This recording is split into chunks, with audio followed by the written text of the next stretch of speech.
Welcome to today's edition of this webinar that is co-hosted by Outhouse and Blue Tangerine. I'm Kevin Whites with Outhouse. I'm Greg Bray with Blue Tangerine. Welcome, everybody. Hey, welcome. Now, we are the co-hosts also of the Home Builder Digital Marketing Podcast, so make sure that on whatever podcast source you're listening to, that you're tuning into the Home Builder Digital Marketing Podcast. All right, Greg, who do we have with us today? Well, we are excited to be joined by Bob Mirman and Jeff Shore. Welcome, guys. Why don't we get you into the meeting here? And we are pumped good morning. to be able to talk with you guys today. So It's going to be good. Bob Mirman of Alliant. He's the founder and CEO of Alliant. And Jeff Shore, the president of Shore Consulting. Both authors, both very well written and excellent orators. You guys are both keynote speakers on a regular basis. Matter of fact, Bob was a recent speaker at our Home Builders Digital Marketing Summit here in Arizona, and that was pretty fun.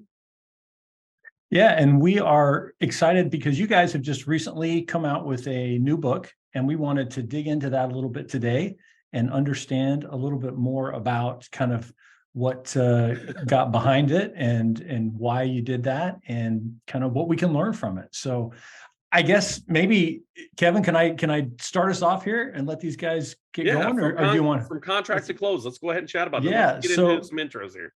So yeah, I guess let's start. Bob, just give us that brief overview of who you are, and then we'll have Jeff kind of introduce himself for the few people who may not have met you guys yet. So maybe one person. Yeah, thanks. By the way, hey, just as an aside here, you mentioned about the fact that we both do speaking engagements, and there's only two people I think, of the top two people I would pay money to see in our industry. One is Larry Webb, who's been he's a fantastic speaker, and the other is Jeff Shore. I've been to many of his presentations, and they're fantastic, and he's a great keynote speaker. Just to remind you about that. That's not the reason why we work together, but Jeff's a fantastic speaker. I'm a psychologist by training.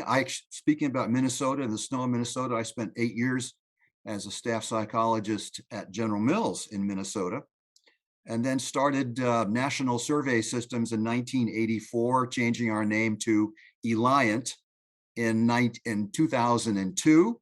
So this is now going into our 39th year, working with the customer experience programs, mostly for the home building industry, including lenders, builders, escrow companies, and design centers. Internationally, we have clients in the Middle East, Canada, and the United States. That's a little bit about me. Well, in addition to that, Bob, you've also written many articles. I mean, you've been published, what, 100, 200, 5 million times? How many times have you been published? It's closer to 150 versus 5 million. 5 million. Okay, that's a little. Yeah, I like to write, and I've written 3 entire issues of Big Builder magazine back in the 2005, 6, and 7 era about the customer experience. And from that experience, I was able to bring a lot into the process of writing the book with Jeff, which I consider to be a privilege to work with Jeff on this book. All right, Jeff. Well, I think everybody knows of you, but let's make sure that everybody has that background. Tell us about yourself. Yeah. Well, first of all, I've known Bob for a long time, and the stuff that he did for Builder Magazine back in the day, I still reference some of those stats. It was just really groundbreaking stuff. So it was really fun to see. And so Bob and I go way back, since he was National Survey Systems, and so a good friend for sure. And so it made sense for us to be able to get together on this book because we can look at it and we can talk about the need for great customer care, and Bob and I certainly share that passion. But right now, the need is for sales, and the hidden sales force out there comes in the form of our customers. And so, my take at Shore Consulting, there's 15 of us. We work with builders large and small all around the country, and our approach is really to just understand what's going on in the head of the buyer, and then reverse engineer the sales presentation to make it easy for them to do what they want to do anyway. But when we get them to that elated state, that's when you get referrals. And right now, it's been a rough go over the last couple of years trying to get to that point, and builders really need to be refocusing on that more than ever in order to get the sales that are clearly lacking in today's environment. Well, before we get into any more here, I want to make sure that I take care of two little bits of housekeeping. Housekeeping number one, if you have any questions, we love interactions. And so if you have any questions, please put it in the chat. I promise you that we will get to you. Maybe not the second that it gets there, but we will get the professionals to answer your question for you.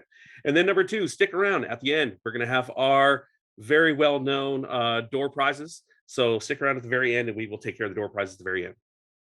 Greg, sir. Kevin's always good with his door prizes, folks. So don't leave early. Don't leave early. All right. Well, Jeff and Bob, when you guys have known each other for a long time, you've been in this industry for a long time, and we're going to call it experienced and wise, not old, right? Because we want to be fair. We've come to grips with it. It's okay. It's yeah. So, but where did this idea come from to actually collaborate on this particular topic in this book? How did that kind of come to be that you wanted to get into this area together? Well, how long have we been talking about collaborating, Bob? I mean, that goes back a long, long way. It does. But, we found that over the years, Jeff and I have spoken a lot, and I've been a lot of his presentations, of course. And we both ride the same train on the same tracks. We're going in the same direction, particularly with regards to customer experience. So it was a kind of a natural thing after a while, throwing around ideas and how we were going to present it together and work together. Neither Jeff nor I have ever co-authored a book, right, Jeff? I don't think you have. That's correct. I've done all my own writing, and so has Jeff. So it was an interesting collaborative obstacle to get past that and think about how we're going to do it. But Jeff's a genius about writing. He's published about a dozen books. So I really trusted his judgment on how to organize this. And most of the organization of the book really fell into Jeff's hands. And we wrote that together. And it turns out that we were in lockstep the whole way. I don't think we had any disagreements about content at all. I mean, we really just came naturally. Yeah, no, the only question was what got left on the cutting room floor, because we had a whole lot more data that we could have put in the book, but you can only make a book so big. So, yeah. But there wasn't one time where you had that argument of should there be a comma here or not? No. because I have that every time I try to write it. It's like, should there be a comma there? Always an Oxford comma. Yes. Always. Yeah. So I'm actually looking at my personal library here of all the people that I admire and I read their books and have in my collection. I have 4 of your books, Jeff. So I have 8 that I need to send you then, I guess. Follow up and close the sale, 4-2 formula. I can't read the other 2, but they're up there anyway. Yeah. So as a follow-up to why you guys decided to get together, in today's, with all the rising interest rates that we have, and the sales being on a corrective path or a recessive path, why is this topic why is it so important right now? Yeah, I mean, I'll start on that one. I think that what's happened here is that when you look at market changes over the years, the focus and the pressure moves from department to department over time. So if you go back to 2019, all the pressure was on the land department, buy land, buy land, buy land. Then we got into 2020 and the COVID hit, and now we've got supply chain. Now it's all the pressures on the purchasing department, right? Get material, get material. Then the focus shifts over to the construction department to say, we got to figure out how to get these homes built on time, even though we're, handcuffing you over and over again. And so you see it sort of move, the pressure move around all throughout the different departments. But what lacks oftentimes in the industry is the cohesiveness or the centrality of a customer or first approach. So the industry has so often acted in silos or been operated in silos, and the silos oftentimes don't talk to each other. They don't share the common goal. And I think that that's where Bob and I came from, to look at it and say, it's, while I certainly spent a lot of time with sales professionals, I recognize that if the sales professional is the only person who's providing any value to the customer, we got a significant issue. And so that was the opportunity then to reach into Bob's experience and expertise to look at and say, how do we get deeper into the organization with a customer care message? The end result, which we hope will be referral sales. But ultimately, we just knew that there had to be a more cohesive message that reached everybody in the organization. Well, Bob, you spoke a few weeks back at our Home Builder Digital Marketing Summit, like Kevin mentioned. And in that presentation, you had talked about all the clients you work with, several hundred builders, and the ones that really thrive with getting those referrals, as much as like almost half of their sales are coming from referrals, which seems amazing, right? To be able to say that. What is it that you think those builders do different as a Well, group? Is there something as a group that they do different? yes, absolutely. We can easily differentiate those that are selling close to half, if not more than half of their sales from referrals. But the first question on our evaluations that we send out to all these hundreds of thousands of homeowners, new homeowners, is were you referred to this builder by a friend? So we know exactly what their percentages are on an ongoing basis. And our top group of builders is averaging 48% of sales from referrals. That means there are some in the 50s, over 50%. Our average across the board, over 200 clients, is about 24.6%, which is not about, that's exact.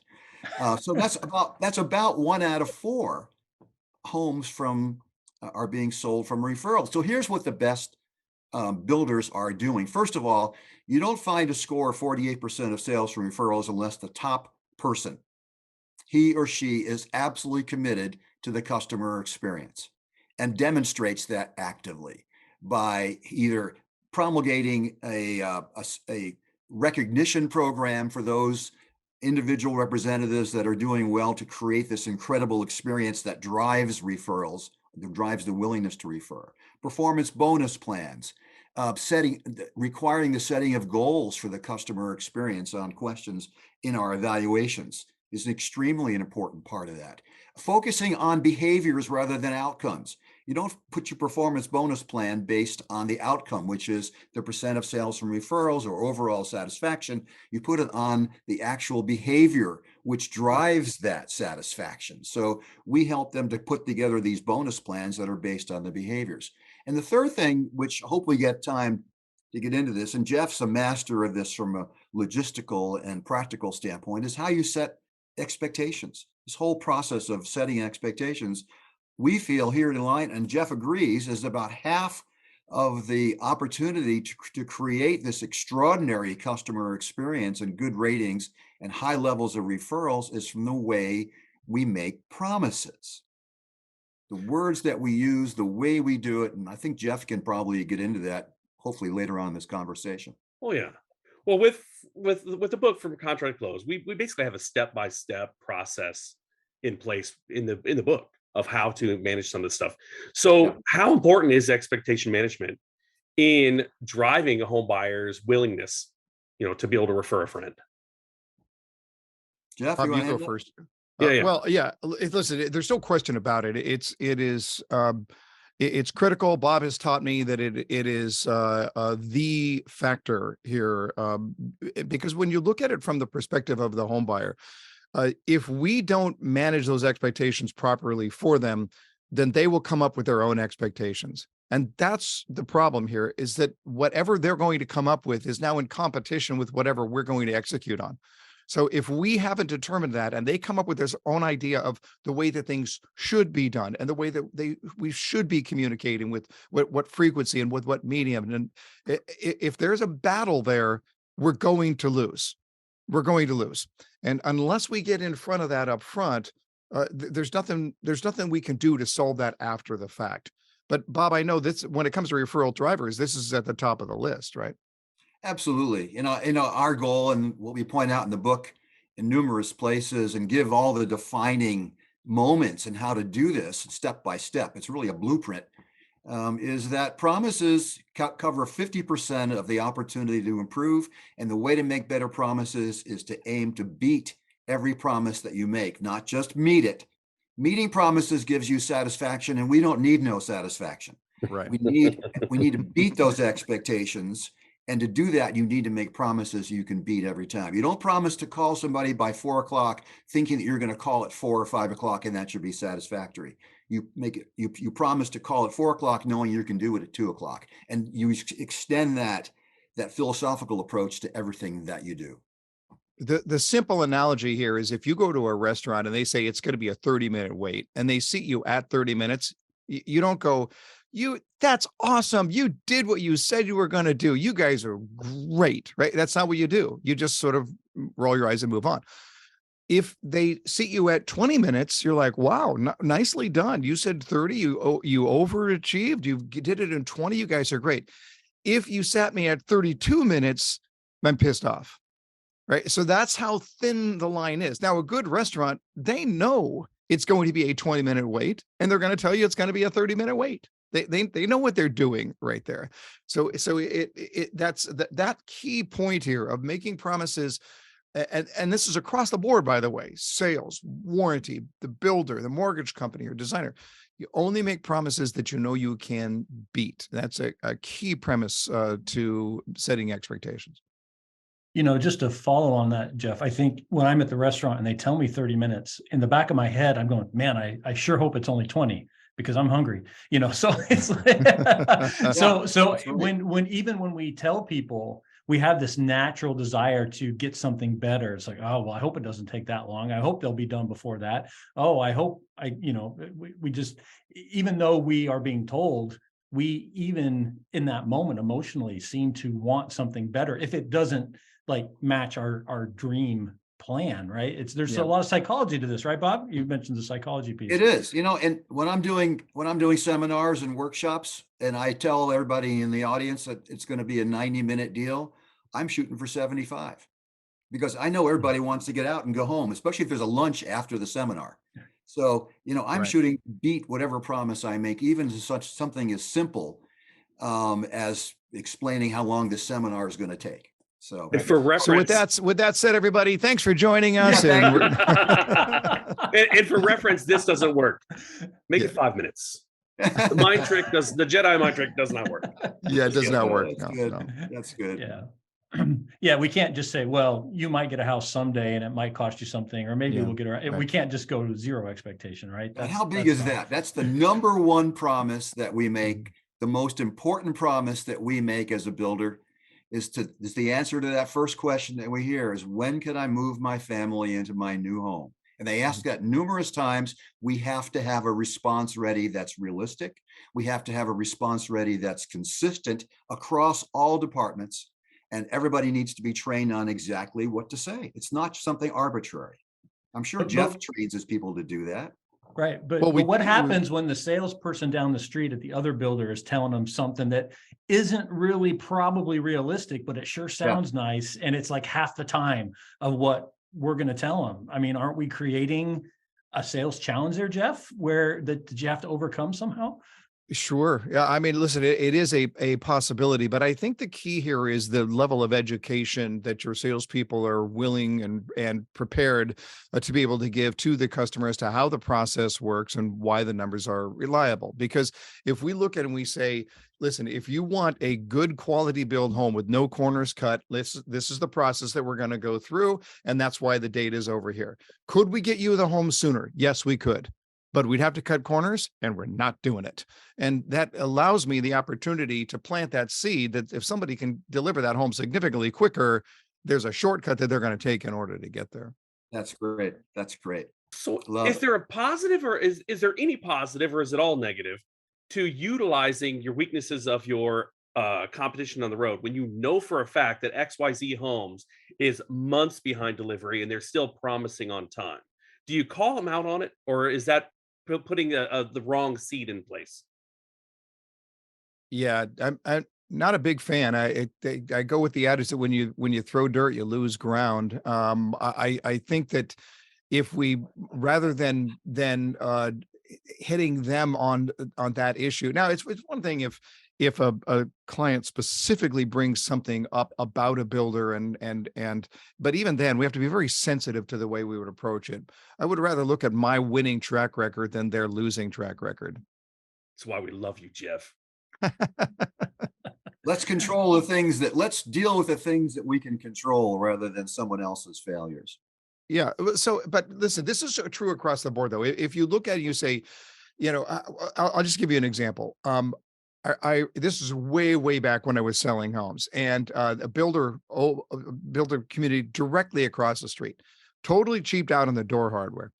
So when you go to open their front door, it's a thumb latch and you push it down and it didn't catch. And so people would, it's one movement. You open the door and you keep walking. So the first time I went into their model home, I literally ran into their front door because the thumb latch didn't catch. Now, I'm not going to point out, hey, watch out for the thumb latch. But what I am going to do is when I'm walking somebody in my own home, I'm just going to look and say, pay attention to the smallest of details, because you'll see. I mean, even how easily does a door open? I mean, it doesn't seem like a big deal until one of your guests come over and runs into your front door because the builder cheaped out on the thumb latch. Yeah. I'm not going to call anybody out, but when they have that experience of running into a front door, they'll know where that came from. That's great.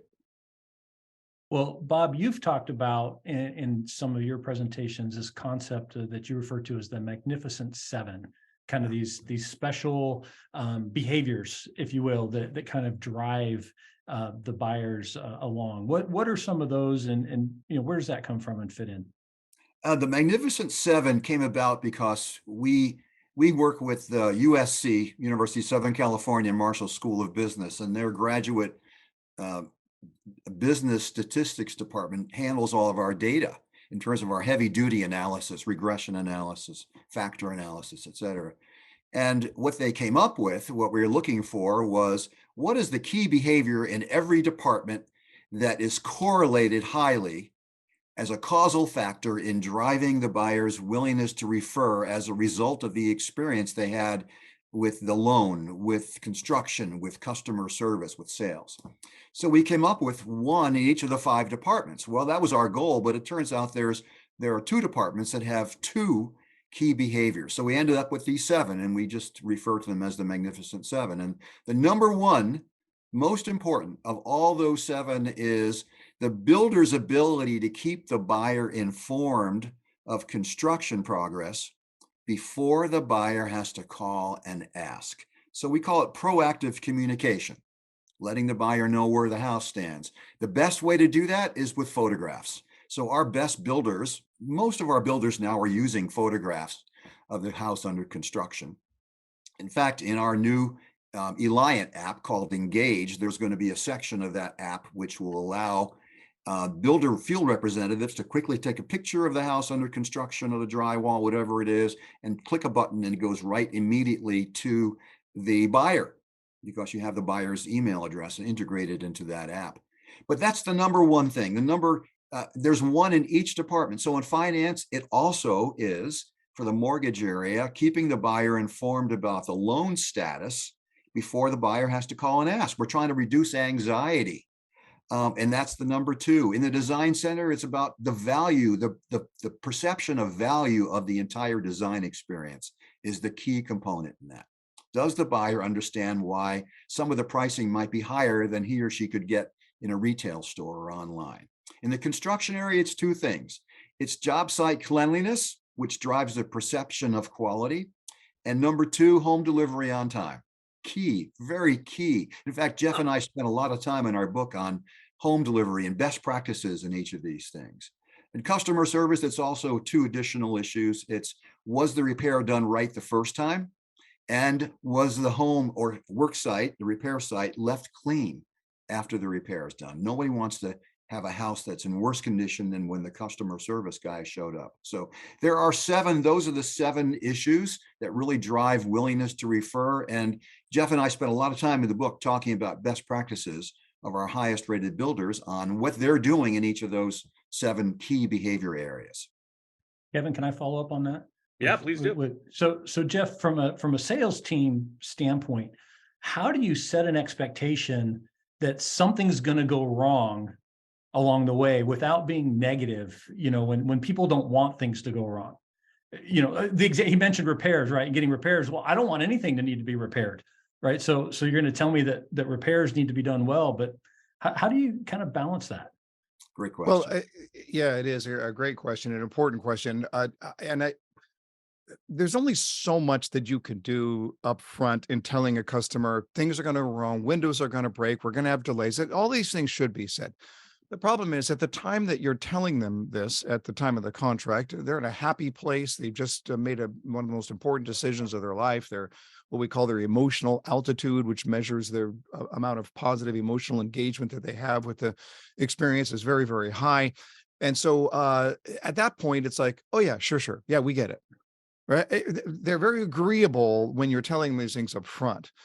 The problem is that you get into it now, and now they're having to deal with mortgage issues and delays and, frustration at home, whatever it happens to be. So the question here is, what do you do to make sure that that emotional altitude that we refer to remains high? And I think that we have to understand that when they're in the process, that those delays, that those construction issues, the material shortage, whatever it is, those are all what Stephen Covey would call withdrawals from the emotional bank account. And they leave there's a bad taste in the mouth. So, well, what do? I mean, sometimes you withdraw from the bank account, but you don't want to be overdrawn. So the recipe here is to make deposits into the emotional bank account with small little unexpected moments. Bob coined the phrase surprise and delight moments. We talk about it a lot in the book here. Those proactive moments where we can do small, low or no cost activities and experiences that let them know we want to make this as positive as we can. And when we're making those positive investments, then when there is a withdrawal by way of a delay or a material change or whatever happens to be, we're not overdrawn. That's the key. Don't get overdrawn. You got to protect the emotional altitude, and you do that with those surprise and delight moments. Now you know why I decided to work on this book with Jeff. Well, I'm not wanting It's to. very practical information. It's but good. I can listen to both of you two speak for days. I mean, it's captivating, to be honest with you. So let me ask you this, and I want to pose this to Jeff. Greg and I both on our podcast, we love evergreen content. We love it to where when our guests, it's not just home building focus. It can saturate in other markets so we can possibly expand our listenership.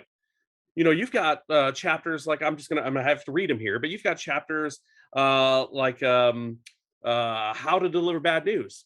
That's universal. We've got how to best communicate move-in dates, how to prepare homeowners for the customer evaluation process and plan surprises. Who is your guys' target audience when you set out to write this book? Well, I'll start and then I'll turn over to Bob, because Bob Yeah. said something really important earlier on, and that is that when you think about customer care, it's not a program, it's not an initiative, it's a culture. And if it's a culture, then it begins at the absolute top of the organization. My team and I, we've got our company retreat coming up, and I've had everybody read this book, Unreasonable Hospitality by Will Guidara. He is the founder, or actually took over and turned 11 Madison Park into the #1 restaurant in the world. And when we think about what happens here, there is that leadership right at the top of the organization that says this is going to be a part of our culture. It's what we're going to live and breathe. And I think oftentimes we think, well, we've got a customer service department and we've got a program we're putting in place. That's not what it is. There are things about taking care of the customer that transcend anything that's going to show up on a document or a process chart. Not saying you shouldn't have the document on the process chart, but there's a cultural question here at play that permeates the organization. And Bob, I know you see that with your highest scoring clients. Yeah, our best builders believe in this extraordinary experience, not just middle of the road. It's like the book that you just pointed out about being unreasonable. Well, it's unreasonable in a positive way. It's doing things that no one else thought about doing before because it was too much trouble. It's too expensive. But just the little things can make the biggest difference. Like that example that we just talked about the door handle. Just one little small thing can make a big difference. Mm-hmm. We have one question actually from our audience that I think is pretty on point. How does a sales and marketing professional handle the pushback from a client when it is there above their head, their company that is creating broken promises on promises that they've given based on previous timelines or previous expectations? How does a young sales professional handle that? Well, it goes back to the cultural issues to start with. Sometimes what will happen is something goes wrong, and you know, we crack the door open a little bit, and then we accuse the customer of busting through and rummaging around for everything that they can find in the room now that we've opened the door. But we still open the door, and we have to look at it and say, oh, the customer's response is out of control. It's like, well, don't give them the chance in the first place, but let's not put this on the customer. I think that there are times when we're going to make mistakes. We are. It's a complicated business. We're going to screw up, which means that we can't simply just, quote, make it right by going back and trying to fix the problem. We have to go a little farther than right. We have to move beyond and find some way, an extra investment of $100 to do something that's just a little bit over the top is going to reverse the course there of what that customer's experience is, and keep them now from finding every 2-bit problem that pops up, because that's the real issue that we're talking about. When something goes wrong and they don't feel it got corrected properly or promptly or the way that they would want it corrected, now they're on a hunt. Now they're looking for every possible defect, and that customer is out of control. Bob, I know you've seen this over and over again. Yeah, and the other way to look at that is not just to think about it as a response to a problem, it's to head off the problem by doing things about setting expectations in the right places. So our goal as part of the blueprint that we present in this book is to get your teams together from take 2 from each department and get together and put together what we call a promise list, so that everybody knows what to promise about every particular experience that you expect to deliver, so that people aren't making promises out of the blue and running off without making sure that they're saying the right thing. So this promise group says, here's what we're going to say. Here are the terms to use. Here are words never to use. And that sets the scene for doing things on a consistent basis. So one other thing here that I would toss in, and that is that when a customer discovers a problem, they're going to have a narrative in their brain about the problem. They're going to make it up, and they're probably going to catastrophize and make it worse than it is. So the goal of the builder is to never allow the customer to discover the problem on their own. So, because if we can let them know this is what's going on, this is the delay, this is the problem, this is the construction issue, this is the material change, we get to control the narrative, and we get to solve the problem and even oversolve the problem up front. This is what's going on. This is what we're going to do about it. It's all fine. It's all going to be good. But if we wait for the customer to come to us and say, this is an issue and that's an issue, and what are you going to do about it? It's already blown up in their own head. So one recommendation that I would make is, every time you have a customer who comes to you and identifies a problem, we got to address it. And then we've got to ask, why did the customer have to come to us? Why were we not the ones to own that problem? What was the breakdown that prevented us from taking the upper hand on that one instead of waiting for the customer to come to us with that problem? You know, to Kevin's point, when I listen to what you guys are sharing, I'm sitting here thinking about what we do all day, which is not build homes, right? Is more on the digital marketing website side, but yet there's all these commonalities in, any type of a process that you have to go through, where potentially your customer doesn't understand all the nuances and the details of what goes into it. We see something and we go, oh, all I'm going to have to do is spend 5 minutes to fix this, and they have no idea how hard it is to fix that, right? And to them, it's like, this is going to cost me thousands of dollars if I don't make it somebody's problem and get in their face and all this, because they don't know. They've never built a house before, right? It's something new. They don't know that, oh yeah, that's just a quick little thing with the putty knife and the paintbrush and we're all good, but they don't know that. So it's that education gap too, I think, that gets into play. Any thoughts on where that fits in? It goes back to what we were talking about earlier. The customer will come up with a narrative in their brain and they'll get stuck on that. And so if you're allowing that to happen, you're going to be playing defense the entire time. The other thing is there's no reason to reinvent things that have already been done in terms of how you respond to these things. Jeff and I have worked with thousands of builders, and we use our experience to put together a list of best practices for each of these different issues in the book. So take advantage of what other builders have learned, both the good side and the bad side, pros and cons, and try to follow those best practices that have already been used and proven. Mm-hmm. So, well, you guys have got. Oh, go ahead, Kevin. No, go ahead. I was just gonna say, you guys have got all this stuff in the book. Where do you see this being used in the organization? Is this just, everybody needs to buy a Christmas gift for their CEO and just make sure that they've read it and then we're all good? Or where does this fit? All these different tips and ideas. And I hope it's not just for the CEO. Yeah. I mean, we wrote this. Listen, it's a thin little book. It's easily read. We purposely did not expand in extraordinary detail. It's not a textbook.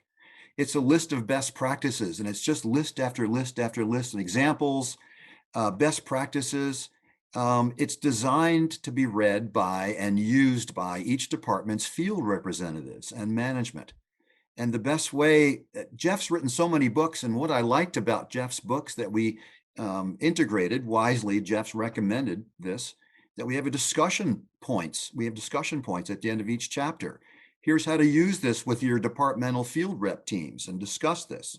And we suggest that let each person in the department read appropriate sections of the book, if that's the way to do it, but take a section of the book and read it and come back to the team at the next team meeting and report back on what some of the most salient points are and what we should, and then as a team, decide what are we going to change? What are we going to do to improve the customer experience so we can help drive sales from referrals? And then it's an extraordinarily important process to follow, not just to read it and go away, but to do something with it. Well, Bob, And I would add that we did write the book for people who maybe not used to reading a whole lot of textbook type of books.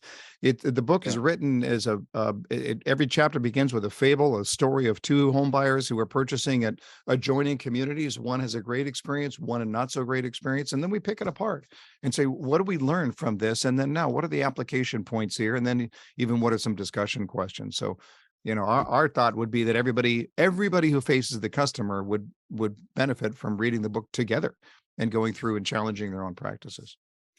so Bob, is it safe to assume that, because I love your whole talking point presentation about garnering that referral, and obviously in an ideal scenario you want your entire process, but I would assume that from contract to close garners that process that should cultivate those referrals naturally instead of just waiting till the final day of the sale. Hey, you're going to get a referral email in the mail, and could you do me a favor and make sure I get all 10s or all 5s or whatever the basis may be? But is there a proper time to implement and to pop that into the equation?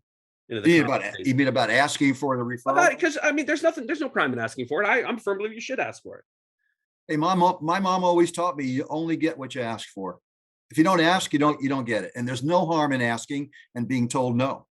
So we suggest that referrals be requested at various points in the process. Right after contract, when they've signed a contract and they're at their happiest point, you love us. Obviously, you've just bought a home from us. Do you have any friends who are looking?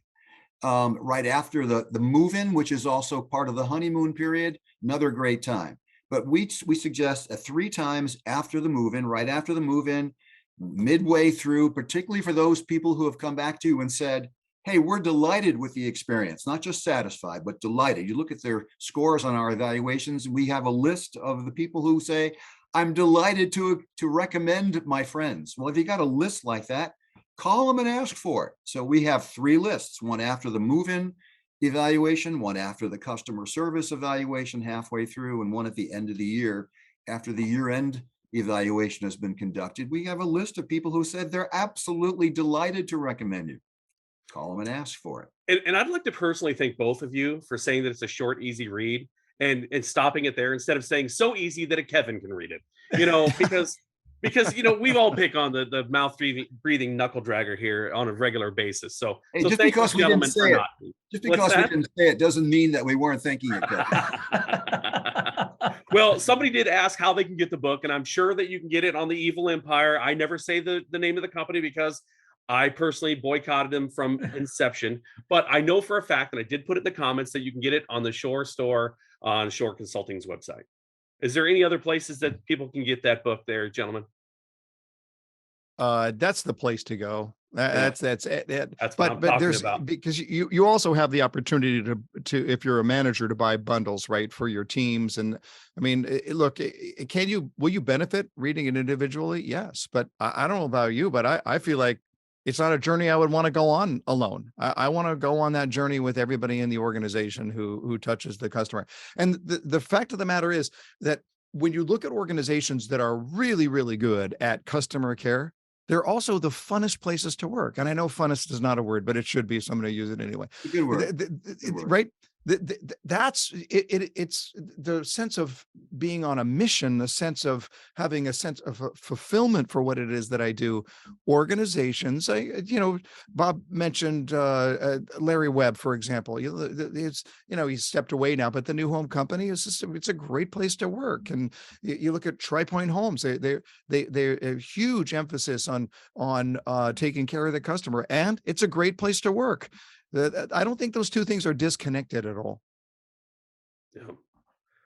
I've had some interesting conversations with marketers over the years about things like, hey, can you help us with our SEO because we have all these bad reviews showing up, when people search on our names, and I want to say, well, yeah, we can do a little bit of SEO, but really you probably ought to talk to your construction and warranty people before we spend a whole lot of money on SEO and maybe stop the source of some of these bad reviews. But I think the angry person in today's world doesn't just tell their neighbor, right? They get on the internet and they tell the world when they're upset.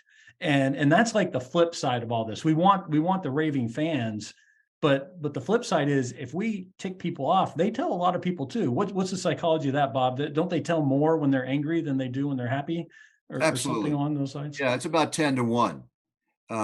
People who are delighted don't tell as many people about their experience as those who were very unhappy and dissatisfied. It's not even a close ratio.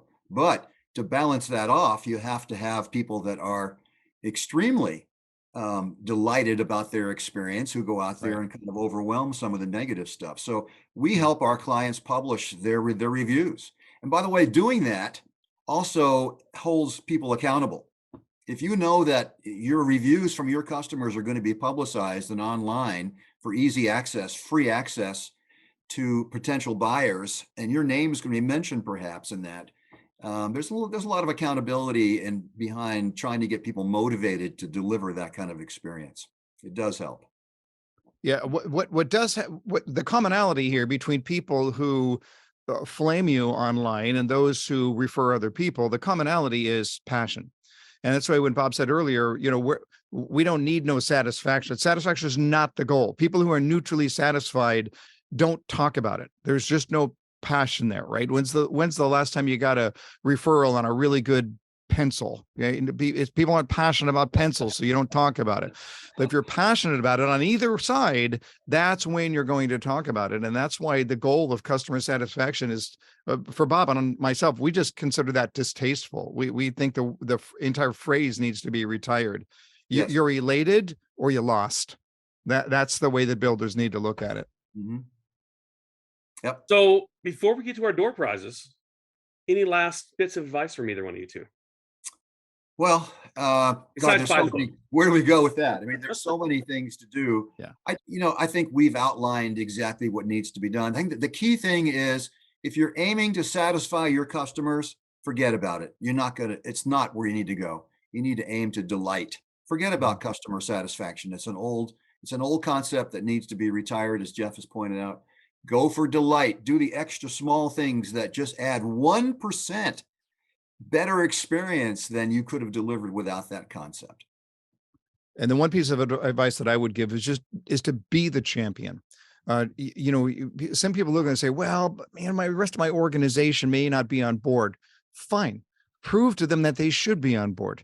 Be the champion. Do what you can do to provide an extraordinary journey for your customer, and let that be contagious to what everybody else happens. But you got to have a champion out there. And by the way, here's one other thing. We just had a conversation a few days ago with a potential client who said, well, we're not quite ready to get customer feedback. We need to make these changes and hire some people over here. And we want to get better at what we're doing before we start asking our customers. Don't wait. What are you waiting for? Get the Absolutely. customer feedback. No one knows more about those homes and the quality of service that you're providing than the people who are living in the homes. Ask them now. Don't wait. Nothing will ever be perfect enough to meet that kind of criteria that you're setting up. Do it now. All right. I see a little bit of fun chatter coming on. Bob Kraus called out Jeff for clearly he's never used a Pentel pencil because they are amazing, by the way. Thank you very much, everybody, for coming today. Jeff Shore, Bob Mirman, thank you very much for your time. You know, I know time is precious. It's a commodity that a lot of us take for granted, and we do appreciate you being here today. It's a pleasure. Thank you, guys. It was fun. Thanks, guys. I'm right, Kevin thanks, Weitzel with everybody. Outhouse. I'm Greg Bray with Blue Tangerine. Thanks, everybody. Thank you. Thank you.